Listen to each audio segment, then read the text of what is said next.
Welcome to Temple Forge. I'm Lindsay. Join me as we continue in the Book of Mark, followed by exercise and prayer to build strength in mind, body, and soul with God at the helm. Thanks for joining me.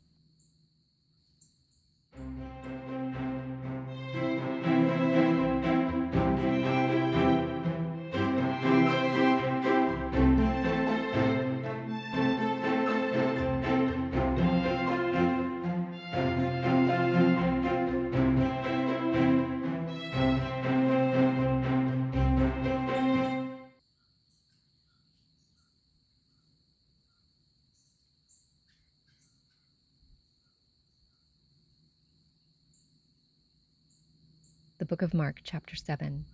Jesus teaches about inner purity. One day, some Pharisees and teachers of religious law arrived from Jerusalem to see Jesus. They noticed that some of his disciples failed to follow the Jewish ritual of hand-washing before eating. The Jews, especially the Pharisees, do not eat until they have poured water over their cupped hands, as required by their ancient traditions. Similarly, they don't eat anything from the market until they immerse their hands in water. This is but one of many traditions they have clung to, such as their ceremonial washing of cups, pitchers, and kettles. So the Pharisees and teachers of religious law asked him, "Why don't your disciples follow our age-old tradition? They eat without first performing the hand-washing ceremony." Jesus replied, "You hypocrites! Isaiah was right when he prophesied about you, for he wrote, 'These people honor me with their lips, but their hearts are far from me. Their worship is a farce, for they teach man-made ideas as commands from God.' For you ignore God's law and substitute your own tradition." Then he said, "You skillfully sidestep God's law in order to hold on to your own tradition. For instance, Moses gave you this law from God: honor your father and mother, and anyone who speaks disrespectfully of father or mother must be put to death. But you say it is all right for people to say to their parents, 'Sorry, I can't help you, for I have vowed to give to God what I would have given to you.' In this way, you let them disregard their needy parents, and so you cancel the word of God in order to hand down your own tradition. And this is only one example among many others." Then Jesus called to the crowd to come and hear. "All of you listen," he said, "and try to understand. It's not what goes into your body that defiles you. You are defiled by what comes from your heart." Then Jesus went into a house to get away from the crowd, and his disciples asked him what he meant by the parable he had just used. "Don't you understand either?" he asked. "Can't you see that the food you put into your body cannot defile you? Food doesn't go into your heart, but only passes through the stomach and then goes into the sewer." By saying this, he declared that every kind of food is acceptable in God's eyes. And then he added, "It is what comes from inside that defiles you. For from within, out of a person's heart, come evil thoughts, sexual immorality, theft, murder, adultery, greed, wickedness, deceit, lustful desires, envy, slander, pride, and foolishness. All these vile things come from within. They are what defile you." The faith of a Gentile woman. Then Jesus left Galilee and went north to the region of Tyre. He didn't want anyone to know which house he was staying in, but he couldn't keep it a secret. Right away, a woman who had heard about him came and fell at his feet. Her little girl was possessed by an evil spirit, and she begged him to cast out the demon from her daughter. Since she was a Gentile born in Syrian Phoenicia, Jesus told her, "First, I should feed the children, my own family, the Jews. It isn't right to take food from the children and throw it to the dogs." She replied, "That's true, Lord, but even the dogs under the table are allowed to eat the scraps from the children's plates." "Good answer," he said. "Now go home, for the demon has left your daughter." And when she arrived home, she found her little girl lying quietly in bed, and the demon was gone. Jesus heals a deaf man. Jesus left Tyre and went up to Sidon before going back to the Sea of Galilee and the region of the 10 towns. A deaf man with a speech impediment was brought to him, and the people begged Jesus to lay his hands on the man to heal him. Jesus led him away from the crowd so they could be alone. He put his fingers into the man's ears. Then, spitting on his own fingers, he touched the man's tongue. Looking up to heaven, he sighed and said, "Ephphatha," which means, "be opened." Instantly the man could hear perfectly, and his tongue was freed so he could speak plainly. Jesus told the crowd not to tell anyone, but the more he told them not to, the more they spread the news. They were completely amazed and said again and again, "Everything he does is wonderful. He even makes the deaf to hear and gives speech to those who cannot speak." Chapter 8. Jesus feeds 4,000. About this time, another large crowd had gathered, and the people ran out of food again. Jesus called his disciples and told them, "I feel sorry for these people. They have been here with me for 3 days, and they have nothing left to eat. If I send them home hungry, they will faint along the way, for some of them have come a long distance." His disciples replied, "How are we supposed to find enough food to feed them out here in the wilderness?" Jesus asked, "How much bread do you have?" "7 loaves," they replied. So Jesus told all the people to sit down on the ground. Then he took the 7 loaves, thanked God for them, and broke them into pieces. He gave them to his disciples, who distributed the bread to the crowd. A few small fish were found too, so Jesus also blessed these and told the disciples to distribute them. They ate as much as they wanted. Afterward, the disciples picked up 7 large baskets of leftover food. There were about 4,000 people in the crowd that day, and Jesus sent them home after they had eaten. Immediately after this, he got into a boat with his disciples and crossed over to the region of Dalmanutha. Pharisees demand a miraculous sign. When the Pharisees heard that Jesus had arrived, they came and started to argue with him. Testing him, they demanded that he show them a miraculous sign from heaven to prove his authority. When he heard this, he sighed deeply in his spirit and said, "Why do these people keep demanding a miraculous sign? I tell you the truth, I will not give this generation any such sign." So he got back into the boat and left them, and he crossed to the other side of the lake. Yeast of the Pharisees and Herod. But the disciples had forgotten to bring any food. They had only 1 loaf of bread with them in the boat. As they were crossing the lake, Jesus warned them, "Watch out, beware of the yeast of the Pharisees and of Herod." At this, they began to argue with each other because they hadn't brought any bread. Jesus knew what they were saying, so he said, "Why are you arguing about having no bread? Don't you know or understand even yet? Are your hearts too hard to take it in? You have eyes, can't you see? You have ears, can't you hear? Don't you remember anything at all? When I fed the 5,000 with 5 loaves of bread, how many baskets of leftovers did you pick up afterward?" 12, they said. "And when I fed the 4,000 with 7 loaves, how many large baskets of leftovers did you pick up?" 7, they said. "Don't you understand yet?" he asked them. Jesus heals a blind man. When they arrived at Bethsaida, some people brought a blind man to Jesus, and they begged him to touch the man and heal him. Jesus took the blind man by the hand and led him out of the village. Then, spitting on the man's eyes, he laid his hands on him and asked, "Can you see anything now?" The man looked around. "Yes," he said. "I see people, but I can't see them very clearly. They look like trees walking around." Then Jesus placed his hands on the man's eyes again, and his eyes were opened. His sight was completely restored, and he could see everything clearly. Jesus sent him away, saying, "Don't go back into the village on your way home." Peter's declaration about Jesus. Jesus and his disciples left Galilee and went up to the villages near Caesarea Philippi. As they were walking along, he asked them, "Who do people say I am?" "Well," they replied, "some say John the Baptist, some say Elijah, and others say you are one of the other prophets." Then he asked them, "But who do you say I am?" Peter replied, "You are the Messiah." But Jesus warned them not to tell anyone about him. Jesus predicts his death. Then Jesus began to tell them that the Son of Man must suffer many terrible things and be rejected by the elders, the leading priests, and the teachers of religious law. He would be killed, but 3 days later he would rise from the dead. As he talked about this openly with his disciples, Peter took him aside and began to reprimand him for saying such things. Jesus turned around and looked at his disciples, then reprimanded Peter. "Get away from me, Satan," he said. "You are seeing things merely from a human point of view, not from God's." Then, calling the crowd to join his disciples, he said, "If any of you wants to be my follower, you must turn from your selfish ways, take up your cross, and follow me. If you try to hang on to your life, you will lose it. But if you give up your life for my sake and for the sake of the good news, you will save it. And what do you benefit if you gain the whole world but lose your own soul? Is anything worth more than your soul? If anyone is ashamed of me and my message in these adulterous and sinful days, the Son of Man will be ashamed of that person when he returns in the glory of his Father with the holy angels."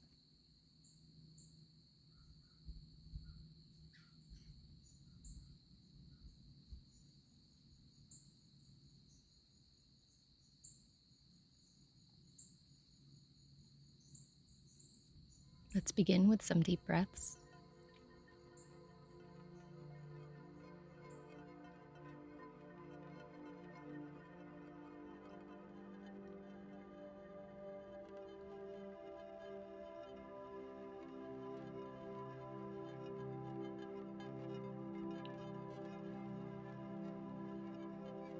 Twist side to side.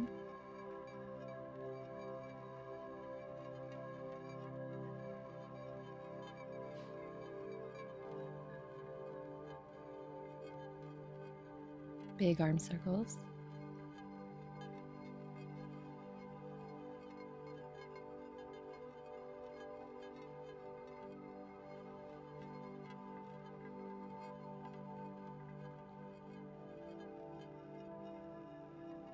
Now open up the hips.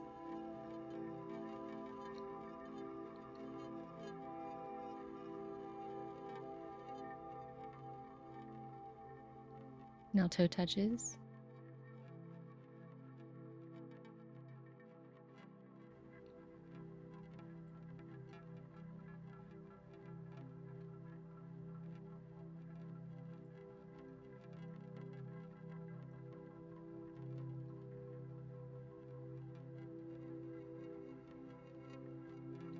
Squats.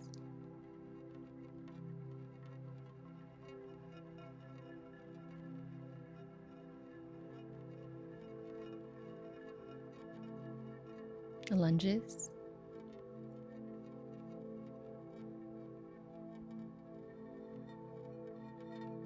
Lean back.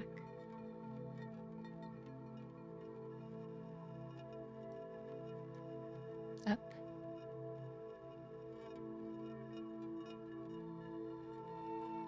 Back. Last one. Up.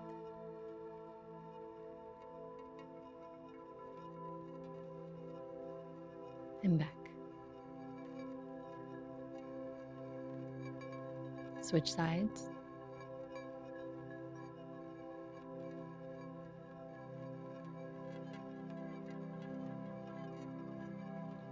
Lean back.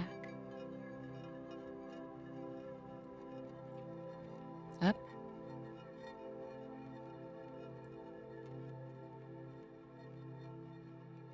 Back.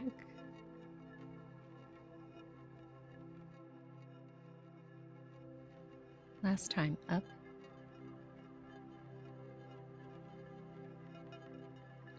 And back.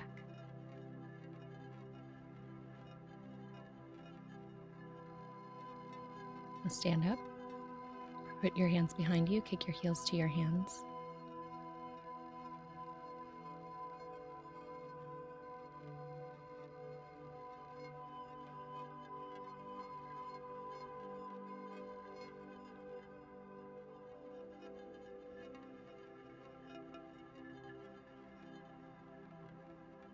First exercise is jumping jacks.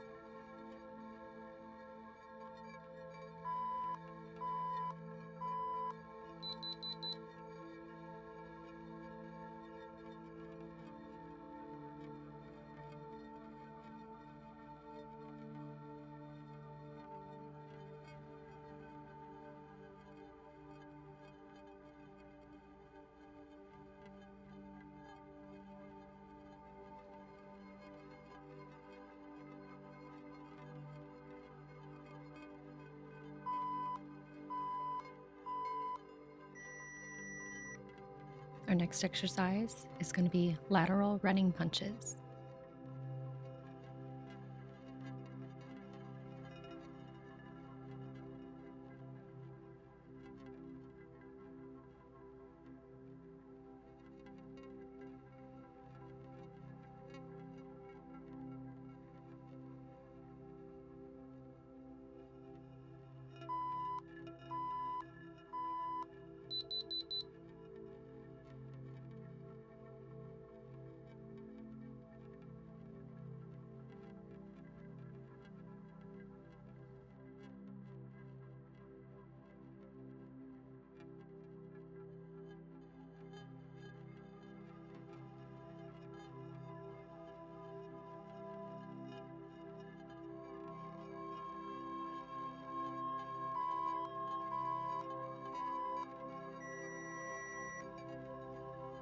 Now we're going to do squats.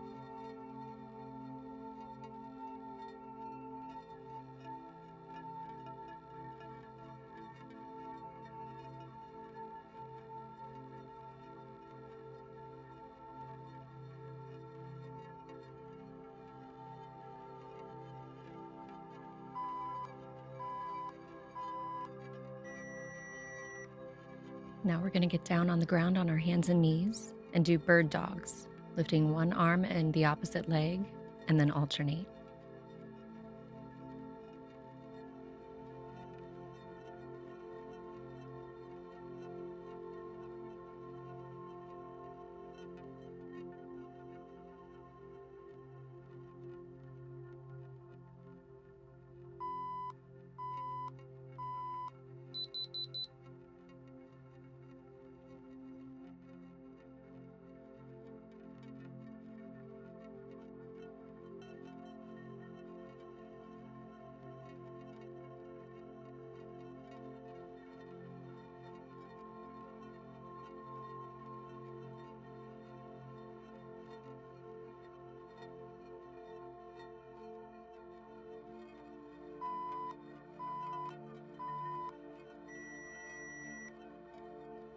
Now we're going to do push-ups.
Now we're going to get on our backs and put our hands on our head and touch elbow to opposite knee and alternate.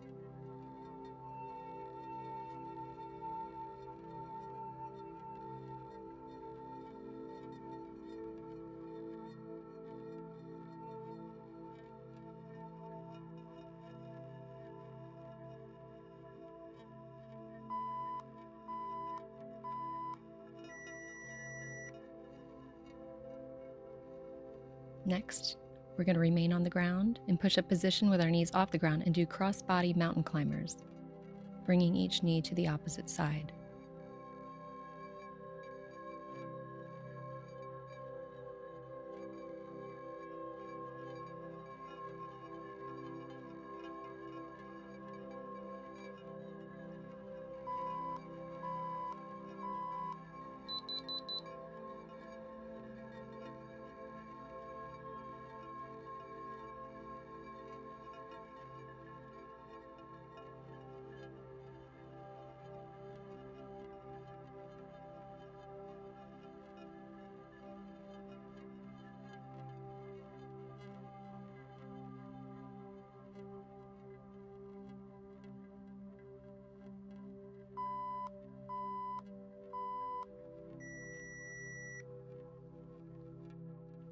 Next, we're going to get on our stomachs and hold a Superman pose for 3 seconds at a time.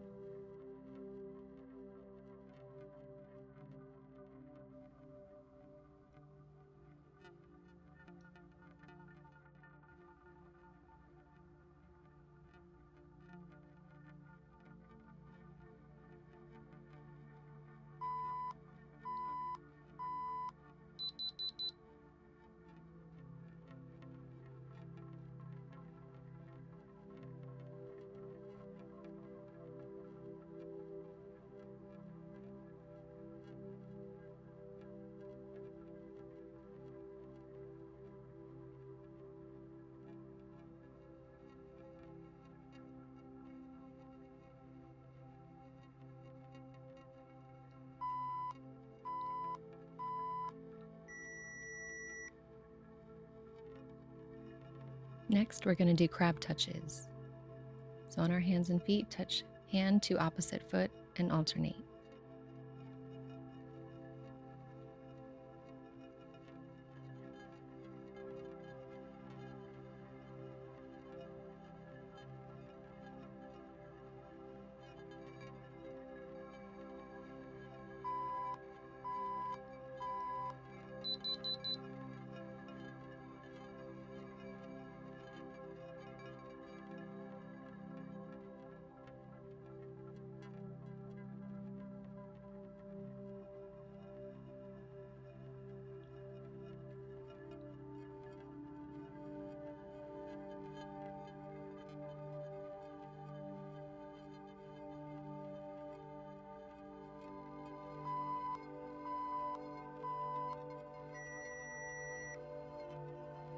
Now we're going to end with an elbow plank.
In an extended child's pose, let's stretch the back.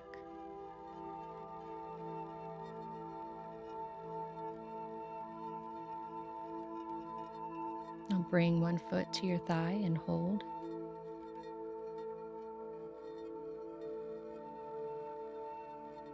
Release. Bring it in again.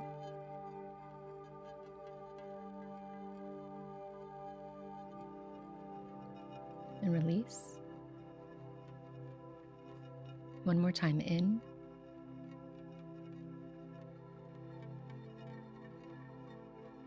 And release. Switch feet.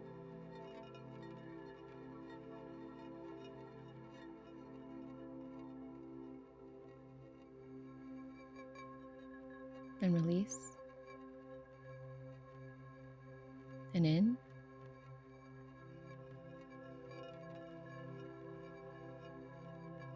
Release.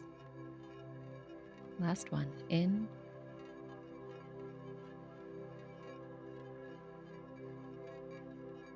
And release. Sit with your feet crossed, elbow on the ground, bring your other arm over and hold a stretch. Now the other side.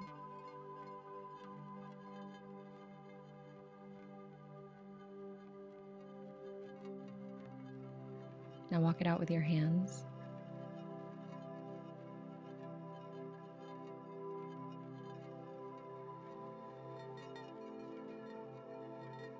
Walk it back, switch feet position, and hold a stretch to your side again.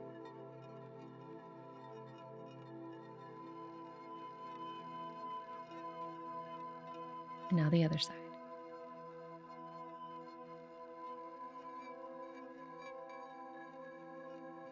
Walk it out.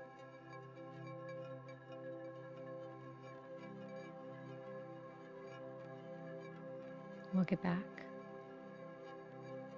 Bring a knee up to your chest and hug it with your arms.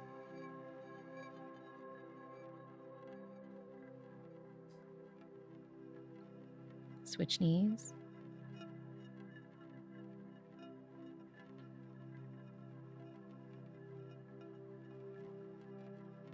And bring an arm across your chest and hold the stretch with your other arm.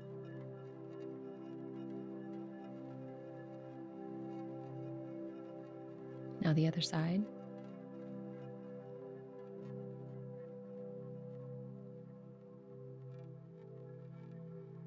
Bring an arm up over your head and pull to the middle of your back with your other hand. And now the other side.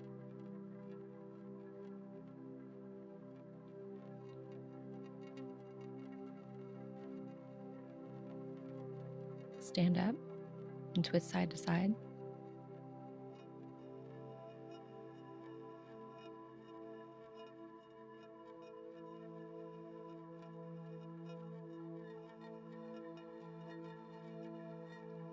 Big arm circles.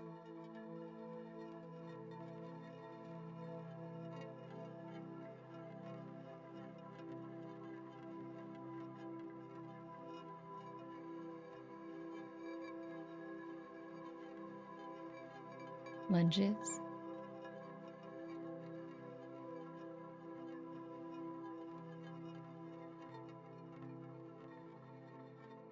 Lean back.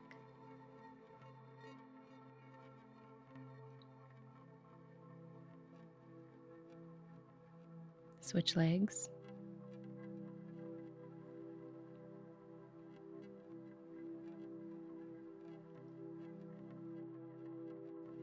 And lean back.